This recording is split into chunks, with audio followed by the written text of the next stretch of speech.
The Node 304 is a mini ITX case made by Fractal Design.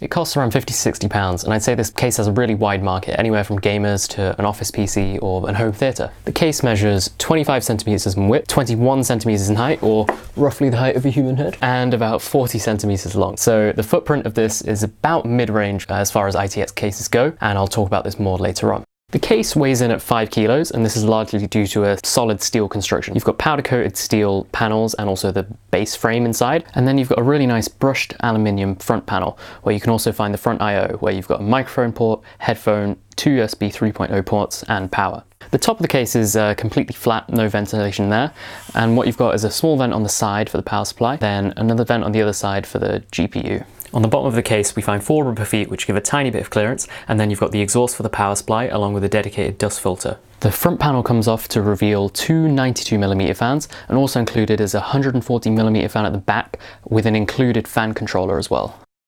Let's get the main N-shaped panel off and then we can have a look at what's inside.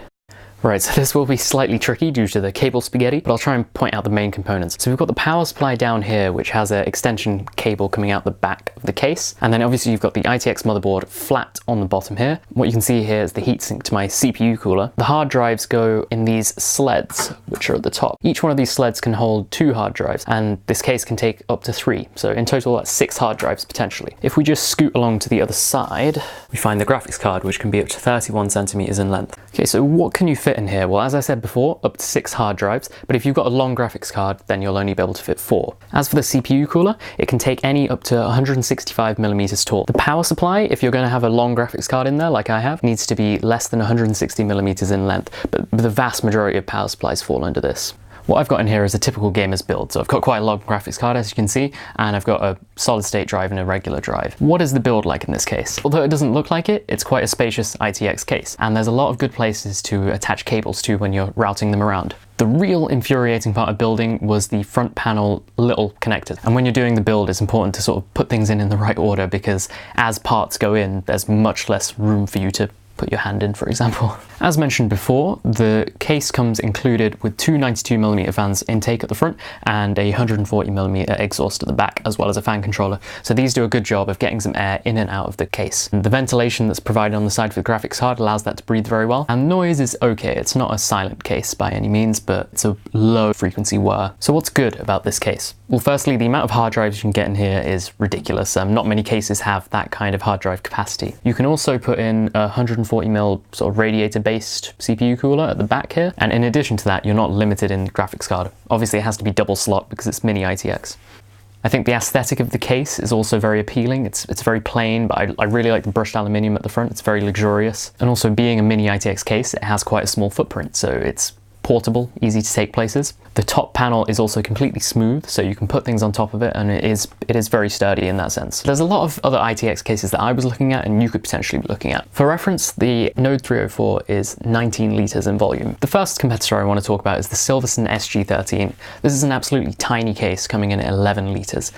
The drawbacks to it are that you can only fit a 10.5-inch graphics card, so that's about 25-26 centimeters, and the CPU cooler must be low profile, so around 70-80mm tall. It does, however, take full power supplies. If I could have, I would have bought that case, but the components I had in here that I transplanted from a larger build just weren't compatible with it. It comes in at a lower cost as well at £40. Another option from Fractal Design is the Core 500, which is extremely similar to this in what you can put in there and the size of it, but it comes in at a lower price. It does also have a 5.25-inch drive, which this case is missing. There's also the Thermaltake Core V1, which is more of a cube-shaped case. It has the same kind of capacity and expandability as the other cases I've mentioned, but just has a different sort of aesthetic and design. So really there isn't a huge difference between all these cases. It's a bit of a toss-up. What do you like the look of in that sense?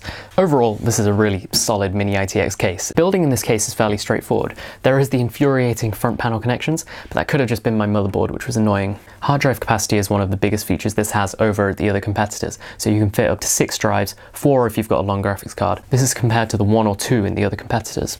In the GPU-CPU department, it's a very versatile case. You can get 31cm GPUs in there, as well as 16cm tall CPU coolers. You can also get all-in-one single-fan water coolers fitting in the back. Finally, the build quality of this case is very good. It's a very sturdy case, and then you've got a really nice brushed aluminium front panel. This gives it a very luxurious but understated look, and I think this is something that Fractal Design are, very well known for. So on to the very short list of cons. As I mentioned in the competitors section, there's quite a few cheaper competitors, some of which are vastly smaller. So the Silverstone SG13 comes in about half the size of this thing. Obviously, there are drawbacks to that size, but if you want the smallest form factor PC, then you might need to look elsewhere from the Node 304. The last thing I haven't even mentioned throughout the review is the lack of a 5¼ drive. So this could be something that people still want in a case, and unfortunately they've opted to go for hard drive capacity rather than having the 5¼ bay. Right, so I hope this has been a really informative review. Please leave comments if you have any other questions about the case, my experience with it, and hope you have a nice day or night.